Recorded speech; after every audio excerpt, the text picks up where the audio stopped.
Aruna Shanbag vs. Union of India, 2011, is a landmark and emotionally significant case in the history of Indian law. The Supreme Court's judgment, delivered on March 7, 2011, marked the first time that passive euthanasia was legally recognized in India. This decision laid the groundwork for the later recognition of the right to die with dignity. Reference. Case citation. Aruna Ramchandra Shanbag vs. Union of India and Oz.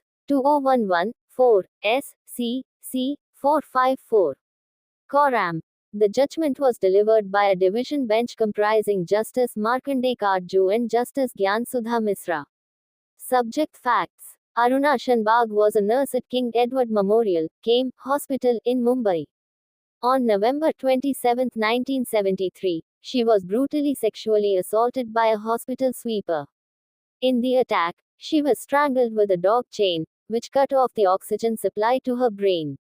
This incident left her in a persistent vegetative state, PVS, for nearly 42 years. Journalist and activist Pinky Virani filed a petition in the Supreme Court in 2009, claiming to be Aruna's next friend, and seeking an order for her euthanasia.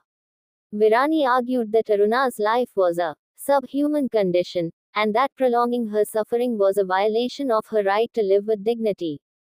Records and wording of the judgment. The Supreme Court, in response to the petition, appointed a team of doctors from KEM Hospital to examine Aruna's condition.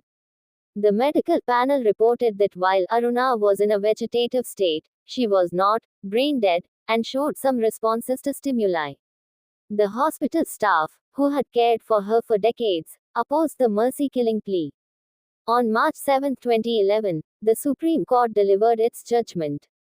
It dismissed Pinky Virani's plea on the grounds that she was not Aruna's next friend, and that the hospital staff, who had been her de facto caretakers, were better suited to make decisions in her best interest. However, even while rejecting the petition, the court made a monumental ruling on the broader issue of euthanasia. The judgment distinguished between active euthanasia. The court firmly held that active euthanasia, which involves a deliberate act to end a life, e.g., a lethal injection, remains illegal under Indian law. Passive euthanasia. For the first time, the court legalized passive euthanasia, which involves the withdrawal or withholding of life-sustaining treatment, such as a ventilator or tube feeding, in specific, extreme cases. The court's wording emphasized that while the right to life is fundamental, it does not mean life must be prolonged at all costs when there is no hope of recovery and the person is suffering. Principles of law laid down. The Aruna Shanbag judgment established passive euthanasia is permissible. The court established that passive euthanasia is a legally permissible form of mercy killing, especially in cases where a patient is in an irreversible vegetative state with no hope of recovery. This was the first time an Indian court had recognized this right to die with dignity. The judgment subtly affirmed that the right to a dignified death is a logical extension of the right to a dignified life under Article 21. It recognized that forcing a person to live in a state of prolonged suffering violates their fundamental rights. Strict judicial guidelines. To prevent misuse, the court laid down a strict procedure that must be followed before passive euthanasia can be granted. This process includes a petition must be filed in the High Court of the concerned state. The court must appoint a two-member medical board to examine the patient and provide a detailed report on their condition.